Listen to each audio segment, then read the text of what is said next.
Շարունակում ենք ծրագիրը եւ արդեն մեզ է միացել վերլուծաբան Արմեն Չիբուխչյանը, բարի երեկո Արմեն։ Բարի երեկո։ Ուրեմն վաղը արդեն մի քանի ժամից Երևանը ժամանելու ՆԱՏՕ-ի գլխավոր քարտուղարի տեղակալ Տիկին Ռադմիլա Շենկերիննա մի հատ էլ Կարա Շենկերյանցը լինի։ Շեկերինսկան։ Շենկերյանց ինձ ավելի դուր գալի։ Ինչու Արմեն, ինչ գործ ունի ՆԱՏՕ-ի քարտուղարի տեղակալը Հայաստանում։ Մենք հարաբերություն ունենք ՆԱՏՕ-ի հետ, մասնակցում ենք խաղաղապահ առաքելություններ ունենք, նորմալ է, պարբերաբար։ Կոնկրետ դժվար է ասել, տեսեք, մեծ հաշվով ՆԱՏՕ-ի հետ կապած ես կարծում եմ, որ հիմիկ գլխավորապես երկու ուղղություն կա աշխատանքի, մեկը որ խաղաղապահ զորքեր ունենք, խաղաղապահ առաքելություններ ենք մասնակցում, դե շատ կարևոր է, որտեղ կոորդինացիայի խնդիր կա, 1000 բան կա այնտեղ, հա, շարունակվել ու չշարունակել ու չգիտեմ, 1000 բան կա, մոտարապես չեմ կարող ասել։ Երկրորդը այդ համատեքստում, այսինքն այդ նույն համատեքստում գուցե զորավարժությունների խնդիրը մասնակցել ու չմասնակցել, դեք բարբերաբար արվում է, մեկ Հայաստանը մասնակցում է, մեկ չի մասնակցում, նախորդ տարիներին հիշում եք Ռուսաստանի վախից շատ դեպքերում չէինք մասնակցում, հետո կարծեմ սկսեցինք ինչ որ լավ չեմ հիշում, աղոթում հիշում չեմ կարող ասել, տեսեք։ Այս իմաստով եւ երկրորդ հանգամանքը, որ մենք տեսնում ենք, բնականաբար նաեւ կա այստեղ քաղաքական հանգամանք, չենք կարող մենք դա անտեսել։ Եվ այդ քաղաքական հանգամանքի մեջ մտնում է նաեւ զուգահեռաբար գուցե հայկական բանակի հետ կապված ինչ որ խորհուրդներ, չգիտեմ, խորհրդատվություններ, օգնություն ինչ որ նախավ, այսինքն վերապատրաստման ծրագրերի շրջանակում որքան հասկանում եմ գուցե որ բայց մենք այդպիսի ծրագրեր ունենք նաև Միացյալ Նահանգներ գիտեք այդ Կանզասի գվարդիայի հետ համագործակցում եւ այսպես շարունակա կոնկրետ այս անգամ ինչու է այցելում դժվար է ասել որովհետեւ նաև դժվար է ասել օրինակ ՆԱՏՕ-ն ինչ դերակատարում է ունենալու հետագայում օրինակ TRIP-ի հարցում հա չենք կարող ասել որովհետեւ այստեղ գուցե կա գուցե չկա ենթատեքստ հա որովհետեւ Դոնալդ Թրամփն ամեն դեպքում էս ամեն ինչի գլուխ կանգնած հա այդ օգոստոսի 8-ի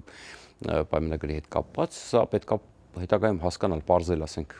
որովհետև մենք հիշում ենք 2 օր առաջ, թե 2 օր առաջ կարծեմ Իրանի միջազգային հարաբերությունների հարցերով գլխավոր խորհրդական վելայեթի սպառնալիքը, որ Թրամփ մենք չենք ընդունել, TRIP-ը մենք չենք ընդունել, Թրամփին չեն ընդունել, TRIP-ը մենք չենք ընդունի, որ այդ ձևով կանչեցին այսօր մեր դեսպանը ես շատ եմ ուզում որ հենց այդպես լինի որ իրանց ոչ մեկ չհարցնի որովհետև նախ բայց տեսեք հետաքրքիր մի հատ զուգադիպություն հետաքրքիր կա տեսեք մեր դեսպանը այսօր ստիպված եղավ արձագանքելու արդեն որ մենք աշխատում ենք Իրանի շահերը հաշվի առնել բայց ասի շատ հարաբերական ինձ նայած որ եթե Իրանի շահերն որ ընդհանրապես TRIP չլինի դա մեր շահերին դեմ է այսինքն կամ Իրանը ինչ որ պայմաններ կարող տեսեք այստեղ արդեն գալիս է հարց հիմա սկսելու են բոլորը իրանց պայմանները առաջ քաշել որը կարող արդեն Միացյալ Նահանգների հետաքրքրություններին դեմ լինի ասում կաշես կինոն շարունակվում է այս հեշտ բան չի ինչպես եւ գուշակում ենք եւ այսել դեռ շատ այս խմորը շատ ջուր է քաշելու զուգահեռաբար հետաքրքիր մի բան տեսեք դուք հիշում եք չէ ինչ հայտարարություն արեց Վելայեթին որը շատ կոնկրետ ազդեցություն ունի, այսինքն համարեք դա ասում է Խամենեին, դա ուղղակի Փեզեշքյանը չի, ես մի հետաքրքիր բան ասեմ, տեսեք Փեզեշքյանն ու արտգործնախարարը ավելի բան են, չէ, թեթև են արտահայտվում, լայթ է իրենց մոտ ավելի, բայց Վելայեթին դա Խամենեին է եւ ավելին ասեմ ձեզ, միջազգային հարաբերությունների հարցով Վելայեթի խոսքը ավելի շատ կշիռ ունի, քան Փեզեշքյանը։ Նկատեցին ինչ ասեցին, ասեց մենք պատասխանում ենք միայն արտգործնախարարության ասեց հայտարարությունների սկզբից։ Բան չունեմ ասելու, խնդիր չկա, մերոնք պատասխանեցին, որ շահերը դեմ չի, ավելին ասեմ Միացյալ Նահանգների դեսպանն ասեց, որ դա Իրանի հետ կապ չունի, սահմանի հետ կապ չունի, Իրանի սահմանի վրա չի ազդի։ Հասկանում եք իրանք են դա լավ հասկանում։ Խնդիրը այն է, որ բոլորը հիմա տեսեք Էրդողանի պահվածքը։ Մի հետաքրքիր հանգամանք Միացյալ Նահանգները ներգրավեց չէ՞ այս process-ին։ Հիմա բոլորը մեր հաշվին մեզ սպառնալու, մեզ ճնշելու Թրամփի ուղու վրա հոխորդ տալու թեմայով սկսում են իրանց հարցերը լուծել նաև Միացյալ Նահանգների հետ։ Նույնը Էրդողանը այդ թեմայով չէ, այսինքն Էրդողանը հայ-ադրբեջանական հարաբերությունների, հայ-թուրքական հարաբերությունների մասով Իրանը տեսեք, սրանք սկսում են նաև այս սպառնալիքները նաև հնչեցնել, սկսում են իրանց առևտուրը անել Թրամփի հետ։ Դե գիտեք, որ ասում են եւ կամ բանակցում են, կամ չեն բանակցում։ Երկրորդ հետաքրքիր հանգամանքը ՆԱՏՕ-ի։ Դե այս նույն թեմայի մեջ է։ Հա, բայց ուզում եմ այսպեսի մի մտածել։ Ահա, եթե ունեք հարց խնդրից առաջ, ես ասեցի, ըստեյության արդյոք ՆԱՏՕ-ն հիմա ուզում է համոզվել մեր արտաքին քաղաքականության տրամադրությունների մասին, թե մենք ինչ դիրքորոշում ունենենք, որ ըստ այնմ իրենք որոշեն այդ ընտրությունների ժամանակ իրենց դիրքորոշումը Հայաստանյան, ասենք, կլիմային, էլի քաղաքական կլիմայի վերաբերյալ։ Շատ հետաքրքիր հարց եք տալի, բայց այդուամենայնիվ ես չեմ կարծում, որ դա ՆԱՏՕ-ի որոշելիքն է։ ՆԱՏՕ-ն արդեն ավելի կոնկրետ հարցերով է զբաղվում, հա, օրինակի համար չի գնում։ Մասնակցել եք այս զորավարժությանը։ Okay, ինչ օգնություն ա ձեզ, այսինքն մենք գալիս են ասում, օրինակ մենք չենք կարող ձեզ, կոպիտ եմ ասում, հա, չենք կարող ձեզ օրինակի համար այս զինատեսակները ապահովենք, ենթադրենք, որովհետև դուք ես բայց համազգեստ կարող ենք տրամադրել։ Բայց համազգեստ կարող ենք տրամադրել, հա, ասենք կարող ենք օգնել, օրինակ սովորացնել ոնց այդ համազգեստը կրեք։ Կոպիտ օրինակ եմ բերում, հիպոթետիկ օրինակներ ենք բերում։ Արտաքին քաղաքականության հարցերով մենք մի քանի օր առաջ տեսանք Արարատ Միրզոյանը Կայա Կալասի հետ հանդիպեց։ Ընդհանուր Եվրամիության քաղաքականության մեջ, որպեսզի համոզվի, որպեսզի չգնա ամեն մի երկիր ու բացատրի իր արտաքին քաղաքականությունը, որն հանդիպում են Կայա Կալասի հետ։ Այդտեղ արդեն Կայա Կալասի հետ հանդիպմանն է որոշվում, այնտեղ են հարցնում, դուք պատրաստ եք ձեր ասած, արդեն այս ձեր ասած։ Դրա համար ասեցի, այս հարցով մենք հիմա կոնկրետ կարող է բազմաթիվ լինել հետևանքը Եվրամիության այդ ոչ որ որոշումը, որ ՆԱՏՕ-ն գալիս է տեսնի թե ինչպես իրագործի կամ բանանի։ Գուցե, ուզում ասեմ, ես կարճ ասած ես հենց կարծում եմ, որ նման պաշտոնյան ՆԱՏՕ-ի իզուր տեղը չի վերկենա գա Հայաստան, էլ ինչ որ բնականաբար, իհարկե, դրա համար եմ ասում, օրակարգերը ես նշեցի, դրա համար ասեցի օրակարգերը որն են, այսինքն այս թեմայով։ Իսկ մնացած հարցերով այս արդեն աշխարհքաղաքական բանը շատ ավելի լայն է, ի դեպ, այո, լավ, երկրորդ մասում շարունակենք, Իրանի թեման փակենք, որտեղ այստեղ կարևոր է։ Սոմալիայում ասում, Վենեսուելայից անպայման։ Նույն բանն է։ Գովաստ։ Դեռ չգիտեք, թե ինչպես կարող եք դիտել սիրված սերիալները առաջինը և դիտել այն որակով ու ամենուր։ Ինչպես բաժանորդագրվել Armflix հայկական էքսկլյուզիվ կինոպլատֆորմին։ Հետևեք մի քանի պարզ քայլերի և ստացեք հասանելիություն առաջինը դիտելու Armflix-ի բազմաժանր հայկական կինոարտադրանքը։ Քայլ առաջին. մուտք եք գործում armflix.com։ Քայլ երկրորդ. սեղմում եք բաժանորդագրվել կոճակը։ Քայլ երրորդ. ընտրում եք ձեզ համար ցանկալի բաժանորդագրման տարբերակը։ Քայլ չորրորդ. լրացնում եք քարտի տվյալները և գնում եք առաջ։ Իդեպ Armflix-ը կարող եք դիտել ամենուր և անսահմանափակ, ներբեռնելով նաև հավելվածը հեռախոսի և անմիջապես հեռուստացույցի վրա։ Դրանով իսկ կանեք ամենալավ նվերը ձեր ծնողների և տարեցների համար, որոնք չեն սիրում դիտել սիրված սերիալները համակարգչով, իսկ հեռուստացույցով սեղմելով մեկ կոճակ նրանց հասանելի է դառնում ողջ կոնտենտը։ Երիտասարդները Armflix-ի iOS և Android հավելվածների միջոցով կարող են դիտել դրանք ամենուր։ Իդեպ, մեկ գրանցված բաժանորդագրությամբ կարող եք դիտել բոլոր սարքերով։ Ահա և վերջ, դուք ստացաք հնարավորություն դիտելու հայկական ամենանոր, բազմաժանր և էքսկլյուզիվ ֆիլմերն ու հեռուստասերիալները մեկ հարթակում։ Դե ինչ, բարի դիտում, Armflix, եղիր կոնտենտի թրենդի մեջ։ Մենք վերադարձանք եւ շարունակում ենք զրույցը վերլուծաբան Արմեն Չիբուխչյանի հետ։ Արմեն, հիշիր, որ ժամանակ թողնես։ Այո, չէ, արագ ասեմ, ինչի ասեցի, սա շատ կարևոր թեմա է։ Տեսեք, Իրանի արտգործնախարարը Մոսկվա գնաց։ Իսկ Վելայեթին իր հայտարարության վերջում ասաց, որ սա սպառնալիք է Ռուսաստանի եւ Իրանին, այսինքն Ռուսաստանի հարավին, Իրանի հյուսիսին։ Եվ մեկ էլ արագ վազեց դեպի Մոսկվա։ Այսինքն ակնհայտ է, որ իրենց միջը, քանի որ տեսեք հիմա Ռուսաստանն էլ է Միացյալ Նահանգների հետ բանակցությունների մեջ Ուկրաինայի հարցում, ասում եմ, ամպերը կուտակվում են, էլի, այսինքն նույն այդ հիբրիդային պատերազմի վտանգը կարծում եմ եւ ոչ միայն հիբրիդային, կիբեր հարձակումները, հիբրիդային պատերազմը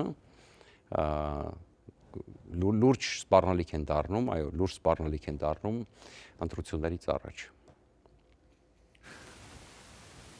Որոշ մասնագետներ ասում են, որ անգամ մենք արդեն տեղեկացինք մեր հեռուստադիտողներին, որ վաղ առավոտյան հնարավոր է, որ Միացյալ Նահանգները պատերազմ հայտարարի Վենեսուելային։ Ինչ ես կարծում։ Պատերազմ չեմ կարծում հայտարարի, որովհետև պատերազմ հայտարարելը բերում է հատուկ կարգավիճակ նաև երկրի ներսում, դա մի քիչ ավելի շատ չեմ բացառում ոչ մի բան, քանի որ մեր նախագահը անկանխատեսելի է։ Բայց պատերազմ հայտարարը առանց կոնգրեսի թույլատվության չի կարող նախագահը։ Իհարկե չի կարող նախ կոնգրեսը, երկրորդը դուք շատ ճիշտ եք, երկրորդը պատերազմական իրավիճակ պետք է երկրում հայտարարվի համապատասխան ամբողջ 50 նահանգներում։ Դուք պատկերացնում եք ինչ կինո է սկսվելու, հատուկ տնտեսությունը, հատուկ ռեժիմի ասում, պատերազմ հայտարարել այդքան բան չի։ Երկրորդը կոնգրեսը, երկրորդը չի կարող արագ վաղ առավոտը մտնել Վենեսուելա եւ այլն։ փոխարենը կարա այդ հատուկ ռազմական օպերացիա իրականացնի նույն ոնց է չէ Ռուսաստանը հայտարարել Ռուսաստանի ծրագրի սցենարը այդ դեպքում դու կարիք չունես դիմելու կոնգրեսին դու ինչ բայց դա էլ չի կարող տևի Ամերիկան Ռուսաստանը պես խուժան երկիր չի դա պետք է շատ արագ արվի եթե արագ չարվեց այդտեղ միտինգը խառը կգան տենց կհավաքեն սպիտակ տնով այդ արևելյան թևը որ ուզում է վերանորոգի այդտեղ արդեն խնդրեմ կդառնա ցանկացած պահի ինչ որ բան սպասվում է տեսեք ու քանի որ ուկրաինական այսօր չենք հասցնի երևի խոսենք ուկրաինական բանի մասին որտեվ քանի որ մենք տեսնում ենք որ ուկրաինական մասով չի ստացվում համաձայնագիրը ու ենթադրում եմ որ դեռ շատ աշխատանք կա այստեղ կատարել մոտ ապագայում չի ստացվում չգիտեմ հասկանանք որտեվ այս կոնկրետ մենք խոսենք այս peace plan-ի մասին որը 28 կետից էր հետո դարավ 20 հետո բաժանվեց 3 մասի մի խոսքով ընդ որում եվրոպացիները ատամ ցույց տվեցին բավականին սուր ատամ ցույց տվեցին եւ իդեպ հետարքիր բան ասեց Ուրսուլա ֆոն դեր Լայն ասեց մեր մասին պատկերացումները Եվրոպայի մասին պատկերացումները հնացած էին ասեց ինչպես պարզվեց էլի որտեղ Ֆրիդրիխ Մերցի պես լիդեր կա որ եկել է եւ այնտեղ ասում է չէ տղաներ եւ աղջիկներ այդպես չի ինչ վերաբերում է Վենեսուելային ուրեմն այո ցանկացած պահի կարող է սկսվել ես չեմ կարծում որ Տրամպը կսկսի այն ժամանակ ինչ որ հայտնի է դառնում ինքը անկանխատեսելի է հիշեք դա ինքը միշտ ինքը ոչ մեկ չի իմանա այդ մասին ոչ մի բան ոչ մի դեպքում բացառել չի կարելի ասեմ որ ինչա քննարկվում նախ երկու բան Վենեսուելայի հետ կապված Տրամպը որոշում կայացրեց որ ոչ մի արդեն նոր պատժա օդը փակեց հիմա էլ ասում է ոչ մի տանկեր նավթոբոջ կարա դուրս այո այսինքն դա հարվածում է Մադուրոյի տնտեսական սարսափելի Առանցն էլ վատ վիճակին էլ այսպես իհարկե տեսեք Վենեսուելայի ժողովուրդը դժգոհ է Մադուրոյից հիմա ամեն ինչ արվում է Իդեպ ասեմ ամենաշատ երկիրը լքած քաղաքացիները Վենեսուելայում են այո այնտեղ սարսափելի հանցագործության բանդաների, նարկոկորտելների դուք այնտեղ թաղամասեր կա, որտեղ չես կարող մտնել, ուղղակի կգնդակահարեն։ Այնտեղ սարսափելի վիճակ է։ Իդեպ եթե չեմ սխալվում Մաչադո, որը ստացավ Նոբելյան մրցանակ, կինը, որին ուրեմն գնաց Օսլո, բայց մի օր ուշացումով գնաց, որպեսզի ստանա Նոբելյան մրցանակը, հետաքրքրական մի բան, իրեն փախցրել են ամերիկյան վետերաններ կոչված ինչ-որ կազմակերպությունը, հետաքրքրական բան եմ ասում ձեզ, որը ինքը էլի Տրամպին գոված եւ այսպես շարունակ, այսինքն այդ օպերացիան իրան հանելու եւ հիմա էլ իրեն տանելու են ներս, իդեպ ասած ես գնալու եմ հետ։ Սա ձեզ մի բան թող հուշի, որտեղ նույն այս ինքը ենթադրում եմ լինելու է Վենեսուելայի նախագահի ամենահայ հավակնորդները եւ շատ կարեւոր մի բան, որպեսզի ամբողջական դառնա այս թեման եւ սկանդալ է Միացյալ Նահանգներում հիմա իդեպ չգիտեմ դա որքանով կազդի այս գործողության վրա ուրեմն նախ երկու միջադեպ եղավ վերջերս ուրբաթ օրը եւ այսօր է տեղի ունեցել միջադեպ երբ որ գրեթե բախվում էին ինքնաթիռները օդում քանի որ ամերիկան քաոս է ստեղծել եւ տրաֆիկա ստեղծել այդ օդում որտեղ մենակ Վենեսուելան չի այդտեղ տարբեր ինքնաթիռներ են անցնում ուրեմն ամերիկյան ինքնաթիռը մասնավոր բախվելու էր ամերիկյան լիցքավորող մասնավոր ինքնաթիռը բախվում ամերիկյան ինքնաթիռները լիցքավորող մեծ ինքնաթիռի հետ հազիվ հասել խուսափել հետա գնաց այդ ինքնաթիռը այստեղ օդում բազմաթիվ վտանգներ ա կախված արդեն ուրեմն բախումների երկրորդը Սյուզի Վայլսը Թրամփի աշխատակազմի ղեկավարը ասաց հետեւյալը որը սկանդալ որտեղ Թրամփը ասեց ես նարկոտրաֆիկի դեմ եմ պայքարում բայց Սյուզի Վայլսը ասեց որ ոչ իր նպատակն է հանել Մադուրոյին իշխանությունից